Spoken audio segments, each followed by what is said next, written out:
Fabian of Scotland Yard.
In a nation's war on crime, Scotland Yard is the brain of Great Britain's man-hunting machine.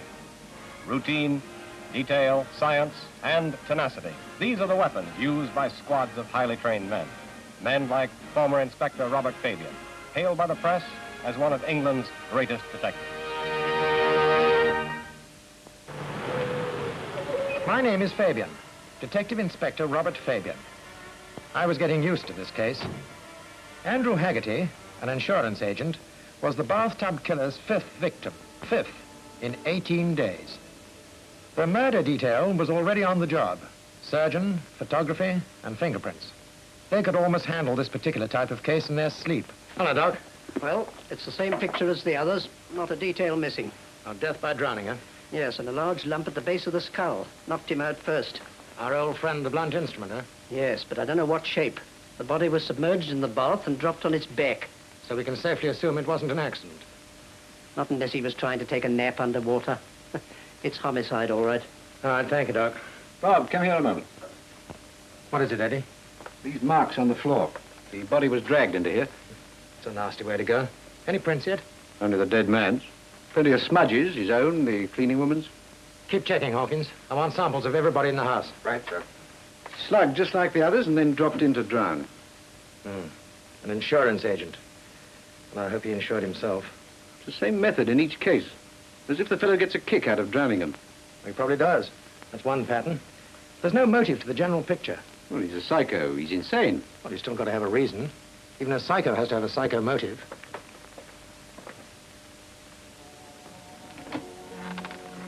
Oh, I'm so glad you've come, Jim. Darling, what on earth's the matter? Oh, that makes me feel better. Safer. Safer. Why, did you meet a fellow who bowled you over or something? Oh, you know that couldn't happen. It's... Oh, I know I'm being silly. Silly, you? I didn't make you an assistant buyer for being silly. It's this bathtub case. The drowning last night. Marion, I told you not to read such stuff. It scares the daylight out of you. I used to know Andrew Haggerty. Oh, the fellow in the papers. Did you know him well? Oh, not really, no. I hadn't seen him for years. But we lived in the same street. We were kids together. Darling, I know this has been a shock. But surely you can see it has nothing to do with you. Now let's forget it. We've got a stack of invitations to address, haven't we? Yes, they're on the desk. Ada Freeman, 27 years old. David Southby was 28. Edith Flaxman, 27. Samuel Winch, 28. Andrew Haggerty, 27, the last victim, sold insurance. He lived alone, but was seriously interested in a girl, and they'd discussed marriage. Somehow, we had to find the motive. These seemingly unrelated murders had to have a common denominator, a common cause. I don't get it, Bob. I just don't get it. Oh, perhaps a little fresh air will clear your head, Sergeant. I want you to go over to Somerset House. Did one of them leave a will? No, but those 5 people are all in the same age group, born within 6 months of one another. Yeah, that's odd. No. The fact that they were all murdered the same way is the odd thing. Anyway, see what you can dig up in their birth certificates, marriage licenses. Perhaps the connecting link lies there. You know, families, relatives, past histories. Somerset House, built beside the Thames, on the site of an old royal palace, is the resting place for all records of births, marriages, and deaths registered in England. Somewhere in its vast filing system, I hoped to find a connection between the 5 murdered people. But my sergeant got no place fast. No family information came to the surface. But one fact stood out. 4 of the bathtub killer's victims had been born within a few miles of one another. We grasped at any straw and went back to the streets where the victims had been wheeled in their baby carriages, questioning people, seeking someone who might have remembered the victims as children. I had to find whatever it was that linked people together, that might link others to a death by drowning. And in one street, the man we wanted watched us from his window. They've started to look for me. But you mustn't worry yourself, Robert. I'm in complete command of the situation. The papers say that Fabian of the Yard is on the case. You'll have to get up much earlier to figure this one out.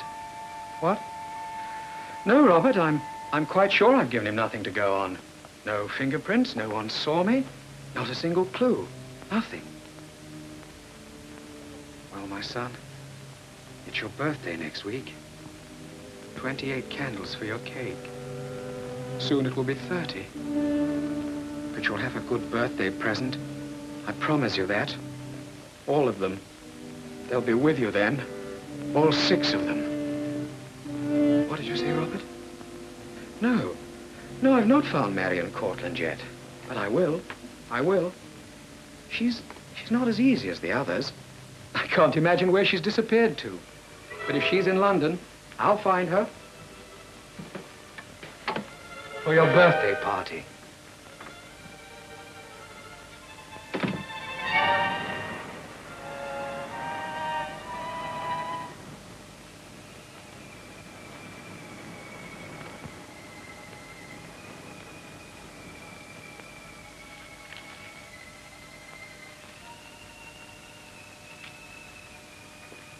I think you'd like these, Mr. Porter. Huh? 2 of our newest mysteries. Our detective fans, in fact, everybody recommends them. I don't feel in the mood for that stuff today. Oh, I thought you adored a good murder. I do, but not to read about. That is, right now. You'll be sorry you didn't take them. I'm sure I won't. I found her.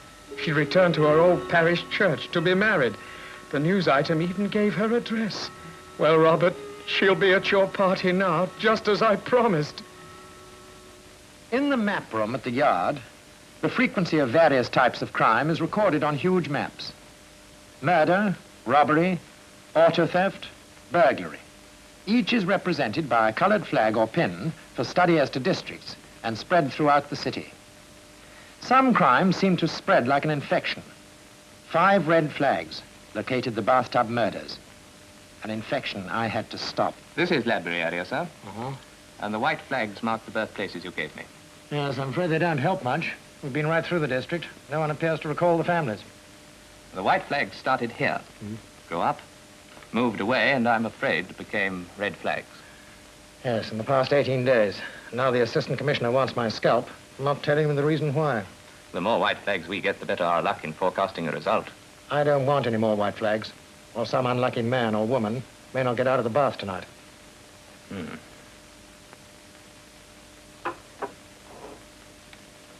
Marion, hurry up, darling. They're giving this party for us, you know.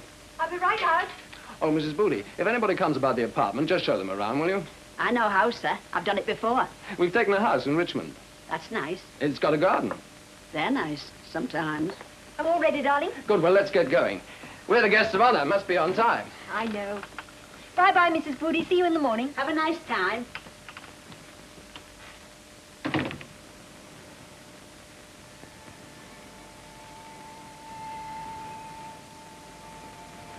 Taxi? Yes, you're Marion Cortland.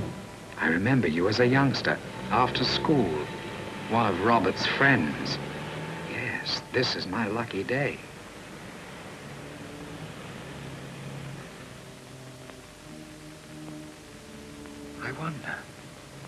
I wonder. That'd be very lucky indeed, to see the place in advance.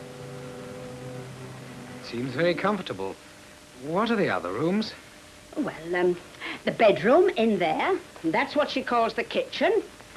The bathroom, that in there. I'm very particular about bathrooms. May I see it, please? Well, there's no reason not to. Just cleaned it up fresh. Here we are, sir. If you don't like the colour scheme, the landlord's willing to paint this room over. It'll do fine. Oh, you're easy to suit, sir. Do both taps in the bathtub work properly? Of course they do. Will you turn them on, please? Hot and cold? Both? Yes, both of them.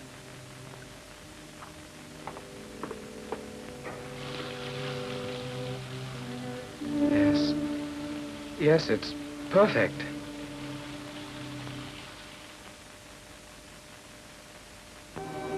My efforts to seek a pattern for murder brought me back to the map room at the yard. I felt that somehow the grouping of white pins, the birthplaces of the bathtub killer's victims, should tell me something. It is unusual, sir. 4 out of 5 people killed by the same person being born within a mile of each other. Yes. Could be coincidence. Highly improbable. Now, they were killed because of something that happened in the past. You've checked on that angle, sir? Yes. Drawn a complete blank. They grew up there. They went to school, went to church. Some of them moved on, got married. But they were all drowned the same way. Obviously, someone hated them. Yes, somebody from the past. Difficult to say where hatred starts. Oh, on the playground, at school, on the first job? School. Yes, we haven't dug deep enough there. But we're going to. Thanks, Peter. All right, sir. Miss Langley had been teaching at the school for the past 25 years.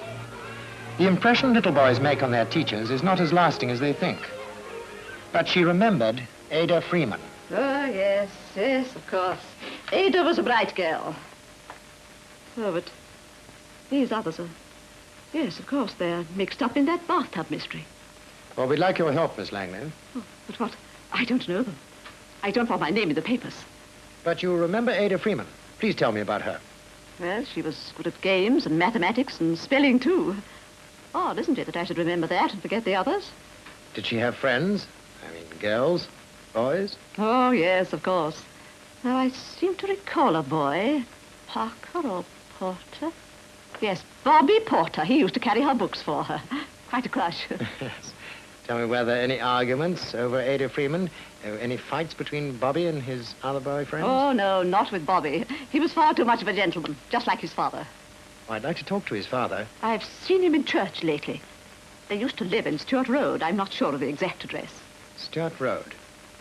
Well, thank you, Miss Langley. Good morning. Good morning. The city directory gave me Robert Porter's street number. We dropped around to see him.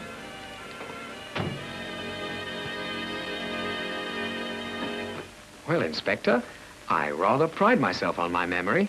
Robert's schoolmates were my friends, too. Have you seen any of them lately? They were in and out of the house, but that was years ago. No, I don't imagine that Robert's kept in touch with them. Oh, so your son's away from home, is he? Yes, Brazil. We always planned for him to travel. He's doing very well out there. How long has he been out of the country? About 2 years. No, 2.5. Now, what can you tell me about the others? Haggerty, Southby, Samuel Winch, Edith Flaxman. Oh, they've gone. All of them. Moved away. No. They're dead. Killed. Bless my soul. How awful. That's what they must have been talking about at the church supper the other night, when Ada Freeman's name was mentioned. You don't mean that case in the paper? Yes. Which church was it? St. Delphard's. Robert went to Sunday school there with the others, I think. That's what I was hoping. Well, thank you for your cooperation, Mr. Porter. You're welcome. And if anything else occurs, you'll phone me at the yard, won't you? I'll certainly do that. Thank you. Good day.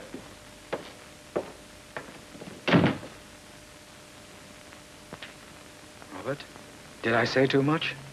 I shouldn't have mentioned the church to him. Still, it doesn't matter now. It's nearly over, Robert. Tonight, I think. Yes. The execution will take place tonight. And there must be a policeman. They were as much to blame as the others, weren't they, son? They didn't do a thing. Yes. After Marion, a policeman. Then I'm through.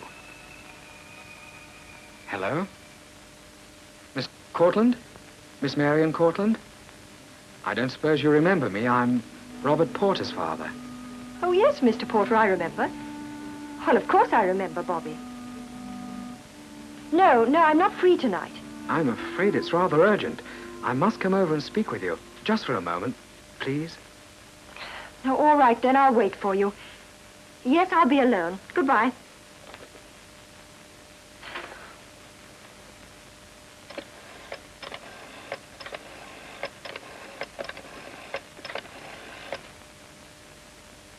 Jim, darling? No, I haven't changed my mind. I still love you. But it's about tonight. Could you leave it till 8 o'clock? Well, there's someone coming from the church and I'll have to see them. I'll tell you all about it later, darling. Bye for now.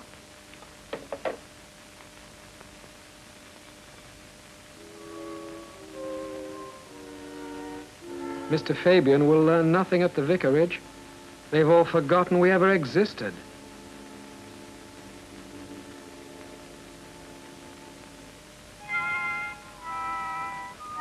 We'll be together soon, Robert. You and I. But tonight I am an executioner.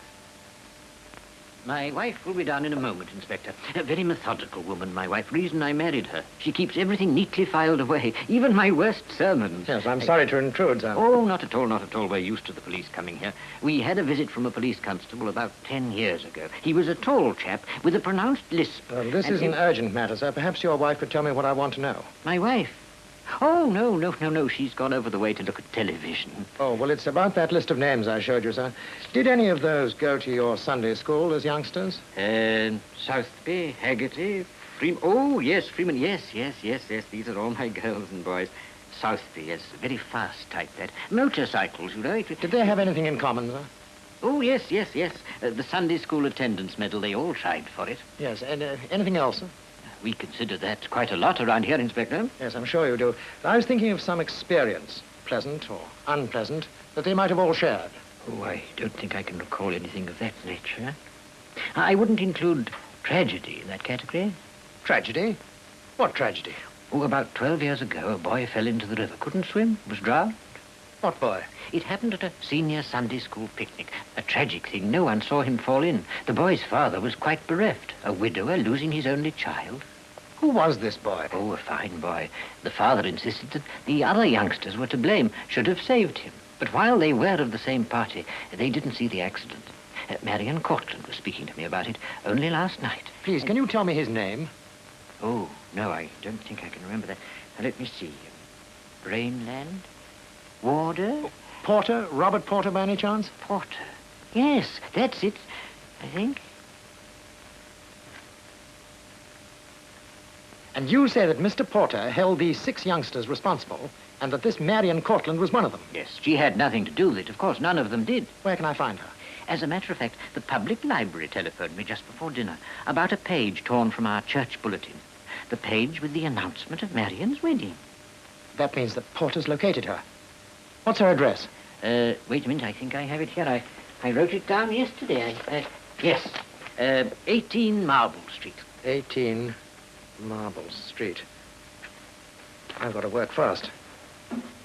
Vicar, ring the yard, tell them to pick up Robert Porter, and tell them that I'll be at Marion Cortland's apartment. Of course. I never saw such a single-minded man in all my days. Hello? Oh, Dr. Reynolds, how nice of you to ring me. Yes, I'm quite free now.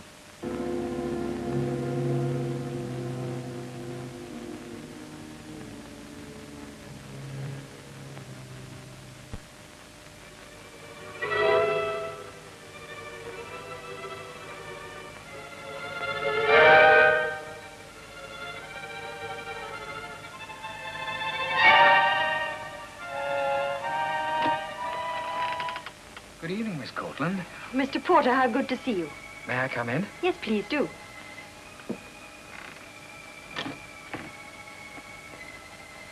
I've been searching everywhere for you, Marion. Oh? What for? Robert's giving a party next week. His 28th birthday. The others will be there. All of them. Southby, Haggerty, Ada Freeman. Andrew Haggerty? What do you mean? You killed him. No, it was an execution. He paid for his crime. A crime against me, against Robert. You're mad. The others. You left Robert to die in the river. No one tried to save him. I didn't know. You must believe. You're all to blame.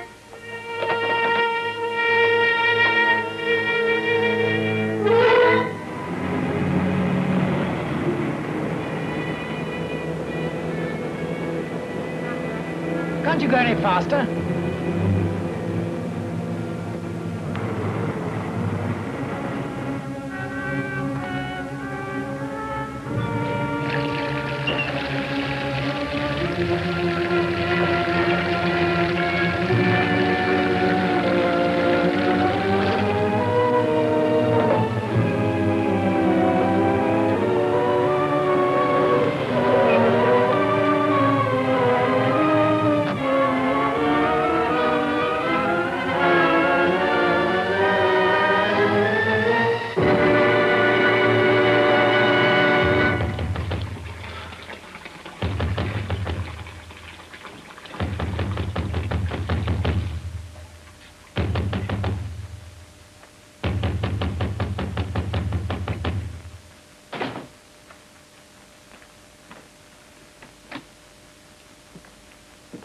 Oh.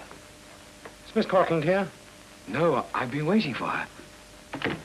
How did you get in? The door was open. When you left this afternoon, I remembered Marion and thought I might get some information about Robert's friends from her. I told you to phone me.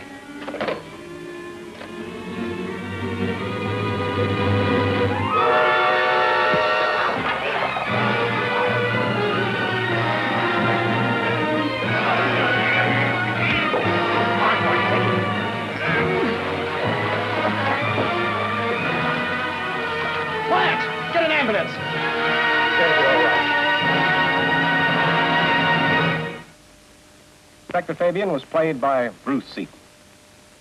Now, let us meet the real Bob Fabian, former superintendent of detectives at Scotland Yard, the man called England's greatest detective.